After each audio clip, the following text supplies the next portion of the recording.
నేను పోయి కేంద్ర మంత్రిని కలుస్తానేమో బీజేపీలతో కాళ్ళబేరాలి. మరి నువ్వు గవర్నర్ కూడా బీజేపీడే కదా, నువ్వు గవర్నర్ కలవచ్చుగా, నేను కేంద్ర మంత్రిని కలవద్దా? అంటే నువ్వు గవర్నర్ కలిస్తే కూడా బీజేపీతో కాళ్ళబేరానికి పోయినావా? నేను అడుగుతున్నా.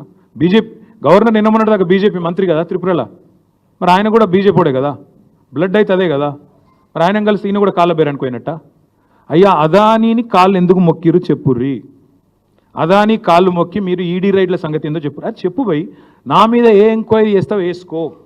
నేను చెప్పిన ఇంకా మీ ప్రెస్ కూడా దయచేసి ఒక్కసారి, నేను మలేషియా పోయినో లేదో కూడా చూసుకోవాలి కదా భయ్. మీరు పోకముందే పోయిండని రాస్తే ఎట్లా? మీరు మా అన్న పోయిండు, నేను పోలే. అరే ఆయన పోతే నన్ను కన్ఫ్యూజ్ అయితే ఎట్లా? ఇట్లా ఆయన గడ్డ ముందు నాకు లేదు, అది కూడా చూడరా మీరు ఆఖరికి? నేను పారిపోయినాను రాస్తారు. ఎందుకు పారిపోతా పోయి నాకు అర్థం కాదు. ఢిల్లీకి పోతే నేను ఎందుకు పోయినా? అమృత్లో రేవంత్ రెడ్డి బామ్మర్ది భాగవతం చెప్తేందుకు పోయినా, అది కూడా తప్పేనా?